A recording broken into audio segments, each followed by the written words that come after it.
பேரண்ட்ஸ்னா என்னன்னு தெரியாம, படிப்புனா எஜுகேஷன்னா என்னன்னு தெரியாம, அதோ 16 இயர்ஸ்க்கு முன்னாடியே அந்த கேட்டுக்குள்ள வரும்போது அவர் பின்னாடி ஒளிஞ்சு ஒளிஞ்சு மறைச்சு வந்தேன். இதோ அந்த ரூம்ல இருந்து வெளியே துரத்தணும்னு வந்து 2 கண்ணீர் தண்ணி ஊத்துச்சு. இந்த இடத்துல தான் உட்காந்துருவோம். ஏன்டா பெத்தோன்னு நினைச்சாரு. அந்த கேட்ல இருந்து 4 ஸ்டெப் தள்ளி நின்று கையெடுத்து கும்பிட்டு, என் குடும்பத்துல இனிமே யாரும் உள்ள நுழைய முடியாதுன்னாரு. இன்னும் வாழ்க்கை இல்லை.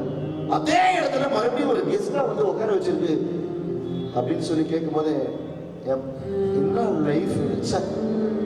என் பிஏ சொன்னான், சார் 5இல் வளையாதது 50இல் வளையாதுன்னு சொல்லியிருக்காங்க. அது பொய்னா, யாரு வேணா முயற்சி பண்ணா லைஃப்ல எந்த டைம்ல வேணா எவ்வளவு பெரிய ஆளா வேணா வர முடியும். இங்க முயற்சி மட்டும்தான் மூலதனம். இங்க முயற்சி மட்டும்தான் மூலதனம். இது வரைக்கும் நீ ஜீரோ. இருக்கிற 4 மாசம் ஹீரோ. 4 மாசம் 4 மாசம் சூரியன் எதிர்க்கிறதுக்கு பண்ணி, நீ எதிரி ஆர்டர் பண்ண, இஷ்டப்பட்டு படி, கொண்டாடு, ரீகால் பண்ணிக்கிட்டே இரு. என்டர்டைன்மெண்ட் உள்ள நுழையாத. தயவு செய்து இந்த 4 மாசம் போன் ஃபாஸ்டிங், போனை தொடவே தொடாது. இந்த போன் உலகம் அப்படியே தான் இருக்கும், மாயமான உலகம்.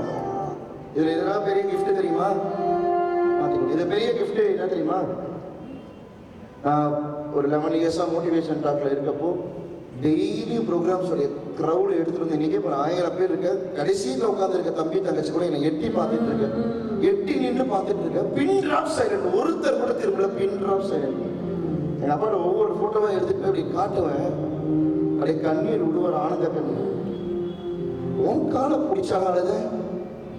நீ என்னென்னமோ பண்ற, பிரின்சிபல் கிளாஸ் இருக்க, என்னென்னமோ போற, என்னென்னமோ பண்ற, உன் காலை பிடிச்சா நான் படின்னு அழுத. நீ என்ன படிச்சிருந்து கூட எனக்கு தெரியாதியா. நீ என்ன பண்ற, எங்க போறன்னு கூட எனக்கு தெரியல. எங்கெங்கயோ போற, யாரோ ஃபோன் பண்ணி பாராட்டுறாங்க. உன்னை பெற்றதுக்கு ரொம்ப சந்தோஷமா இருக்கு அப்படின்னு சொல்லி சொல்லுவாங்க. சரி, ரொம்ப ஹாப்பியா இருக்கு அப்படின்னு ரொம்ப சந்தோஷமா. அதாவது எவ்வளவு கஷ்டப்பட்டோமோ அப்படியே தூக்கி முழு சந்தோஷத்தை இந்த குடும்பத்தோட என்ஜாய் பண்ணுறேன்னு சொல்லி கடவுள் கூப்பிட்டாரு. அப்படியே செம்மையா என்ஜாய் பண்ணிட்டே இருந்தோம். இப்போ ஒரு 5 months பேக், 5 மாசத்துக்கு முன்னாடி நல்லா நடந்துட்டு இருந்தேன். எங்க அப்பா திடீர்னு டியூ டு ப்ரெஷர் அதிகமானதுனால பிரெயின்ல பிளட் கிளாட் ஆகி, பிரெயின்ல பிளட் கிளாட் ஆயிடுச்சுன்னா ஒன்று பேரலைசிஸ் வந்துடும், இல்லைன்னா மெமரி லாஸ் வந்துடும். பிரெயின்ல பிளட் கிளாட் ஆகி மெமரி லாஸ் ஆயிடுச்சு. மெமரி லாஸ் ஆகி இந்த கடவுள் எப்படி தெரியுமா ட்விஸ்ட், இது 3 மூலையில் எவ்வளோ ட்விஸ்ட் தெரியுமா?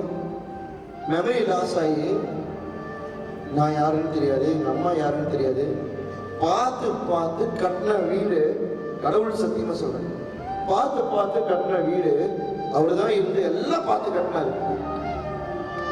ரெஸ்ட் ரூம் வந்தா எந்த பக்கம் போறதுன்னு தெரியும். டாக்டர்கிட்ட கேட்டா அது எப்ப வேணா வரும் சார், வராம போக வாய்ப்பு இருக்கு, நீங்க ஞாபகப்படுத்துங்க அவருக்கு. டெய்லி நைட்டு 9-10 மணிக்கு மேல அவர் கை பிடிச்சி ஒவ்வொரு தெருவா கூட்டிட்டு இந்த கோவில் ஞாபகம் இருக்காமா, அப்பா இந்த தேட்டர் ஞாபகம் இருக்காமா, இந்த படம் இங்க பார்த்தேன், அப்பா இது வந்து ஞாபகம் இருக்கா, இது மாமா வீடு, கணேஷ் மாமா வீடு. ஒவ்வொரு இடமா அலைஞ்சு லாஸ்ட் 2 months பேக் அப்பா தவறிட்டாரு. என்ன ஒரே ஒரு கஷ்டம்னா, அப்படி பார்க்கும்போது தவறிட்டாரு. அப்படி பார்க்கும்போது கார்த்தி நல்ல பையனை உருவாக்கிருக்கேன், அம்மாவை நல்லா பார்த்துக்கோ, தங்கச்சி நல்லா பார்த்துக்கோ, குழந்தைங்க மனைவி எல்லாரையும் நல்லா பார்த்துக்கோ, நான் வந்த வேலை முடிஞ்சது, நான் கிளம்புறேன் அப்படின்னு சொல்ற மாதிரி. ஒரே ஒரு பெரிய ஆதங்கம் என்னன்னா, பையன் இன்னும் டெவலப் ஆவான், இன்னும் நல்லா வளருவேன், இன்னும் நல்லா பேரு புகழ், நிறைய பணம் சம்பாதிப்பாங்க. ஆனா சம்பாதிக்கிற பணத்தை மொத்த பைசா கூட இனிமே அவருக்கு செலவு செய்ய முடியாதுன்னு நினைக்கும் போது, கடவுள் சத்தியமா ஒரு உண்மையை சொல்லிட்டா, அடுத்த நிமிஷத்துக்குள்ள இருக்கக்கூடிய மேஜிக்னு சொல்லிட்டு இருந்தேன், அடுத்த நிமிஷத்துக்குள்ள இருக்கக்கூடிய சுவாரஸ்யம், அடுத்த நிமிஷத்துக்குள்ள இருக்கக்கூடிய ட்விஸ்ட், இன்னும் ஓப்பனா சொல்லணும்னா இருக்கக்கூடிய நிறைய பேரு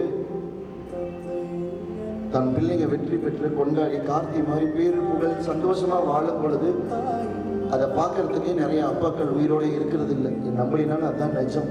பிரஷர், சுகர், அல்சர், ஏகப்பட்ட வியாதிகள் உள்ள